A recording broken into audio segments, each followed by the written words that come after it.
concentric circles. It was very lovely to witness from afar. It was very lovely to witness the concentration that has been given to the conversation, especially where very rarely being attended by the cell phones, by the laptops, and that concentration was really good. So we are very proud of that exercise that we have made with the forum. Now we have a fireside chat. I thought that fireside chat is something which is very well known, but I have witnessed that from conversations that it isn't. So in fireside chat, you do not have a moderator. So we only have two speakers, which will be moderating and also at the same time answering. So it will be all the time speaking to each other as a conversation. So we will be an eavesdropping audience listening to someone's conversation on a different table. And I'm very proud of that because we will also leave time for these two exceptional young leaders that will be part of the fireside chat.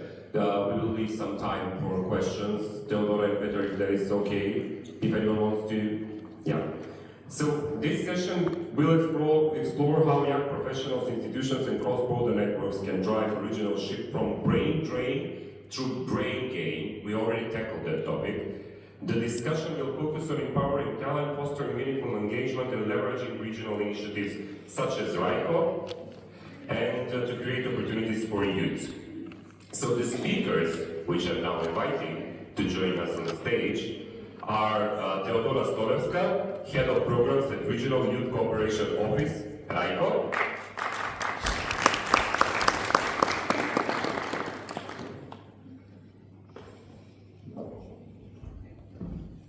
And Petar Peshev, former software engineer at Meta.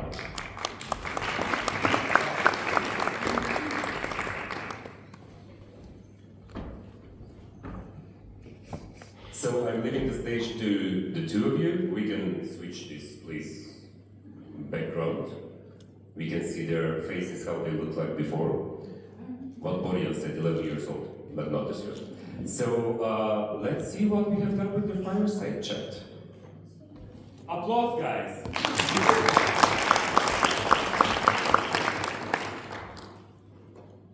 Okay, so Petar and I are one of those people that have not heard of fireside chat before this, or have not done one, so bear with us and don't use this as a classical example of what it should be.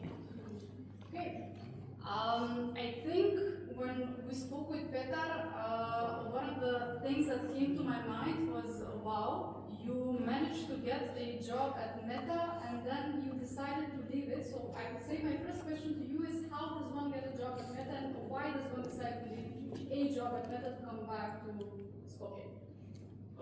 Yeah, thank you for the question. Thank you for being here. Getting a job at Meta was an ordeal in itself.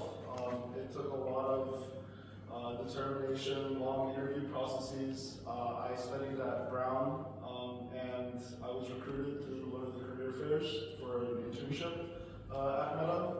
And after that, I got a full-time position. Regarding the question why someone chooses to leave, so I worked at Meta for 3 years before I decided to leave. And honestly, there's a mixture of reasons. One of the main reasons was I didn't feel so good about the precarious immigration situation with depending on a job for your legal status, and that was not so fun for me. But I also experienced a lot of culture shock, and I didn't feel like I fit in quite with American culture as much as I did with Macedonia. How about you? How did you land your position as head of programs at RICO? And did you experience any culture shock? I'm gonna start from the culture shock. Actually, so RICO is this intergovernmental organization that is founded between 6 different governments in the region, and its main location is in Tirana. So my culture shock, I'm guessing, was not as large as yours, because I just had to move to Tirana, which is like 4.5 hours away from here.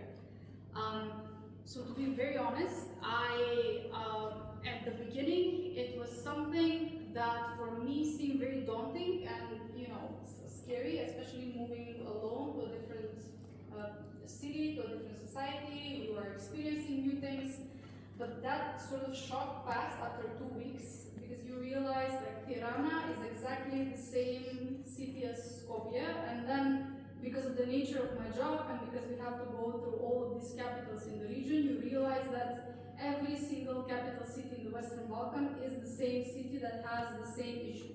So we all have the same issue with pollution, some more, some less. We all have the same issue with unregulated traffic. We all enjoy more or less the same food. Some lean more towards meat, others lean more towards fish and seafood, but so to put it plainly, there was no culture shock at all. I think this is one of the beauties of the region that we speak different languages, but some of us even don't speak different languages, but at the end of the day, you think and you feel like you're completely at home, and you don't feel any sort of uneasement that you're now being present in your own city. So no, I didn't have the same experience as you did. How I did get the job, it did the same as you. I mean, you apply, you go for an interview, testing process, so it's like any other job, basically. But I think my situation is a little bit different than your situation. I think, one, because I just started my job very recently, and I don't see myself, let's say, at least within this year of returning back, and you actually came back. And if you look at general data, and if you look at what is the issue that is most pressing in the region is brain drain. One of the things I think when you ask young people, will they leave this society? 1 out of every 3 young people says yes, they are willing to leave it, or they're working towards leaving their own place that they're coming from. So obviously we have an issue with brain drain, but the question is how do we turn that brain drain to brain gain?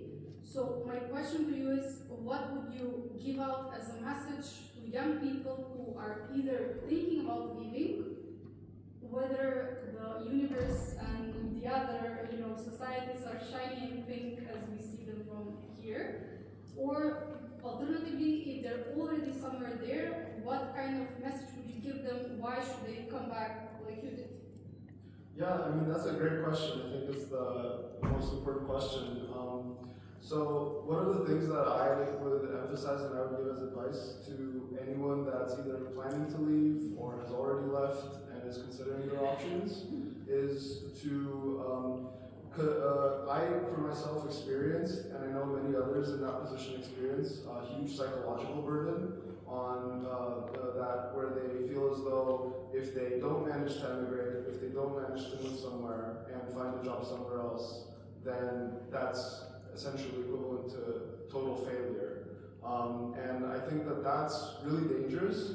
It's really dangerous for those to experience those pressures when you're outside and you're trying to make it somewhere else. But it's also dangerous because you don't know what life will throw at you, and sometimes you have to leave somewhere where you wanted to move to for maybe you lost the job, maybe something else happened.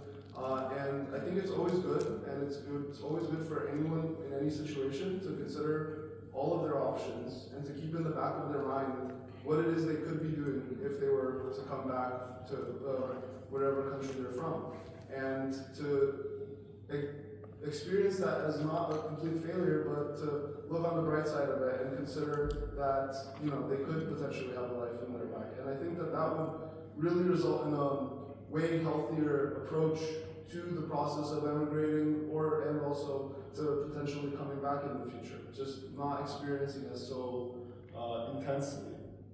I was curious, you as the head of programs at RICO, what kinds of opportunities and incentives does RICO create for young people to want to, either stay or come back? Okay, another background, I think, information is needed here. So actually RICO is like this byproduct of the so-called Berlin process led by Angela Merkel, who at that time insisted that if you want to get into the EU, you first need to learn how to cooperate among yourselves, and you need to start working on regional cooperation. So one of the byproducts of that process was actually the establishment of RICO, or Regional Youth Cooperation Office. So the main idea that we have is that we would create opportunities for regional cooperation between young people in any way that we can, and then little by little start dealing with topics and issues like dealing with the past or reconciliation, a little bit of those hard topics. However, on a positive note, at the same time, and maybe a negative one, unfortunately, we as a region have not managed to get within the European Union for the past 10 years.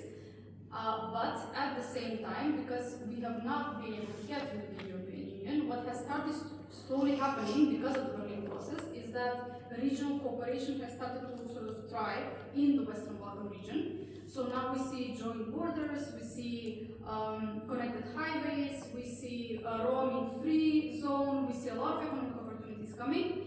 And when you look at data and when you ask young people, I think RCC does this barometer thing every once in a while. I think they do it on a yearly basis, and this year they did their 10th anniversary barometer comparing different results. So what it shows now that in the past 10 years, young people have been severely affected and disappointed by the fact that we're not coming into the European Union, but at the same time, they see regional cooperation and regional connectivity as an alternative to the EU.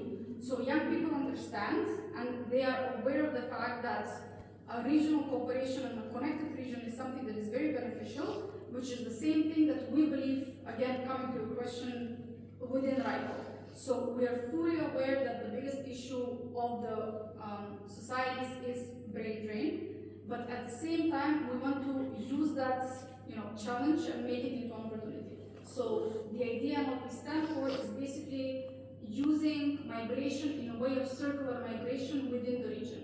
In order to do that, we provide different opportunities for young people to join our programs. So if you work in the educational sector and you're a student, we provide opportunities for teachers, school students to join in on these exchanges that we do. If you are a cultural worker, we provide grants, so you can apply with a partner from a different society, and you can create co-joint projects together. If you're an entrepreneur into tech, whatever your niche may be, again, we are there to provide opportunities for young people to somehow engage.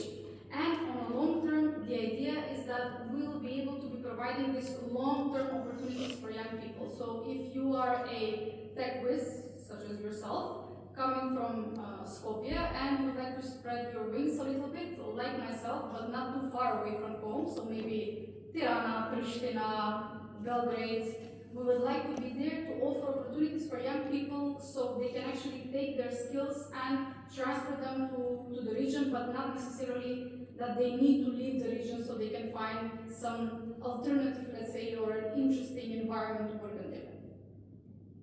I was talking for way too much.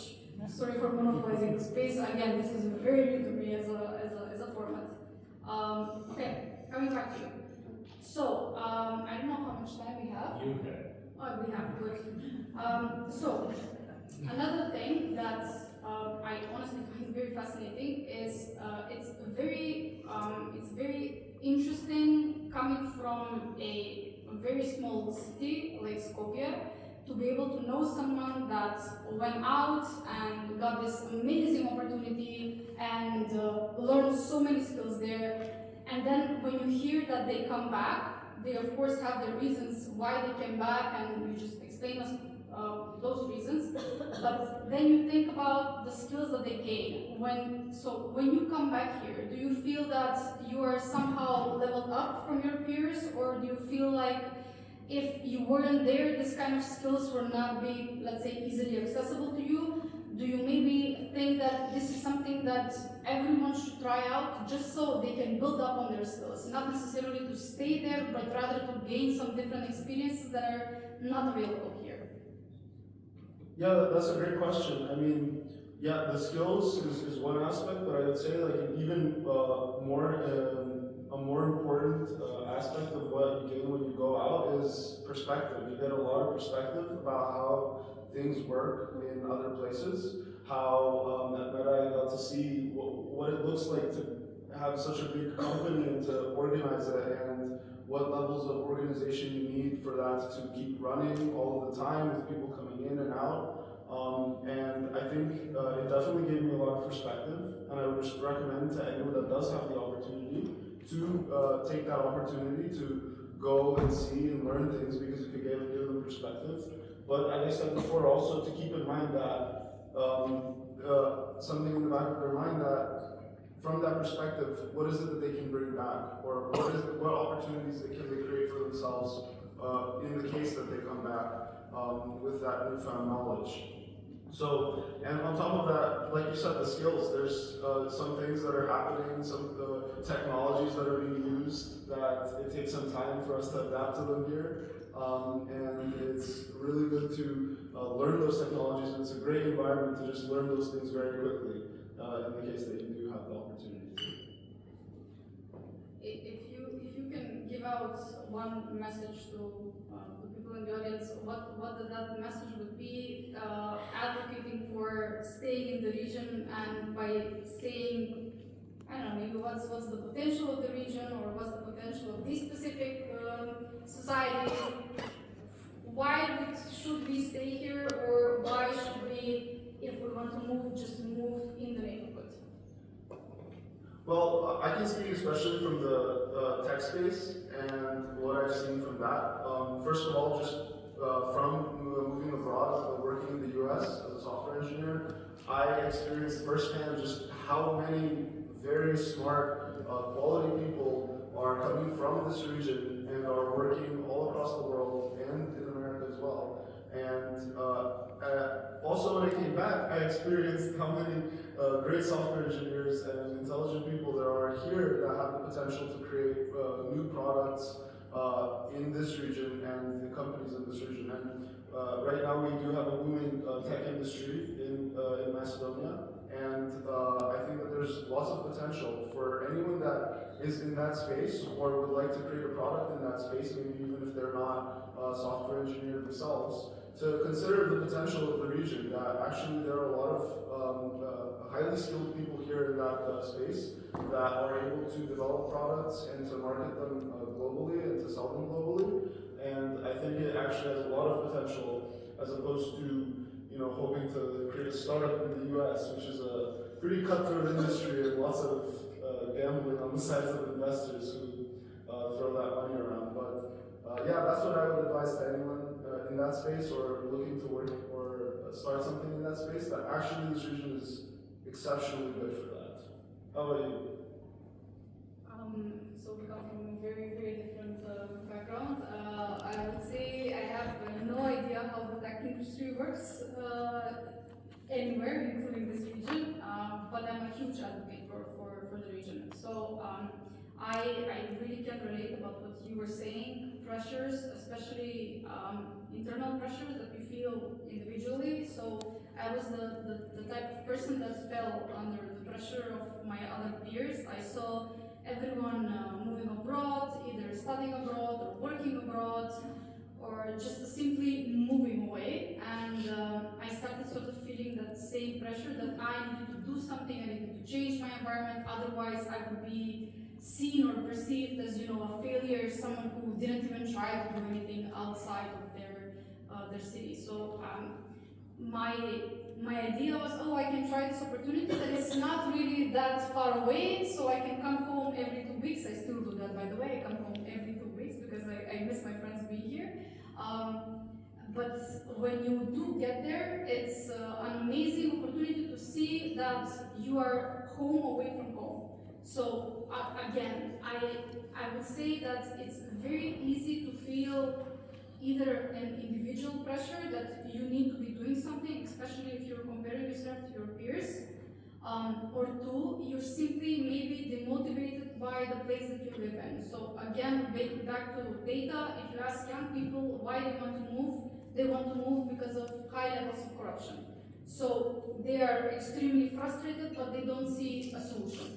However, at the same time, if you move away from your region, it doesn't necessarily mean that you would not be facing the same issues outside of the region as well, that corruption is prevalent there. I just think it's finding your own place within the region that can suit you and that can still be, as I said, a home away from home, and you won't be so forced to experience the cultural shocks that you have.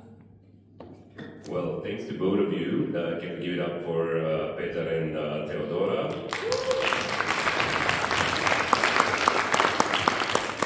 Do we have any comments or questions from the audience so we can use them as they're still on the stage? We do. Can we have? We're not giving you a cable microphone, just so you know. Oh well, it will stick to you. You know that, right? Yeah. Sorry.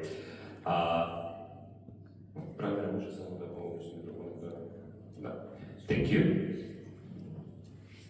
And first, yes, before Georgia, before you, the microphone should go behind.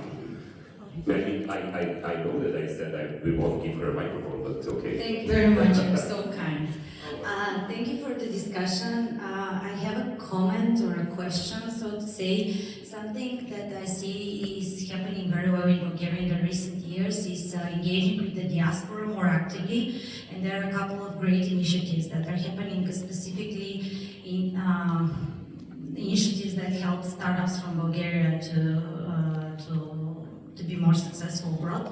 We have Bulgarian Innovation Hub, which tries to connect Bulgarians in the US, and they support scale-ups from Bulgaria to go to the Silicon Valley and develop their startups. So they come to Bulgaria as well, Bulgarians who are living in America, and they are engaged with the Bulgarian startup ecosystem. Also, we have a Bulgarian expansion bridge, which connects Bulgarians in London to Bulgarian startups, and they also have some great initiatives that help Bulgarian startups scale to different markets abroad.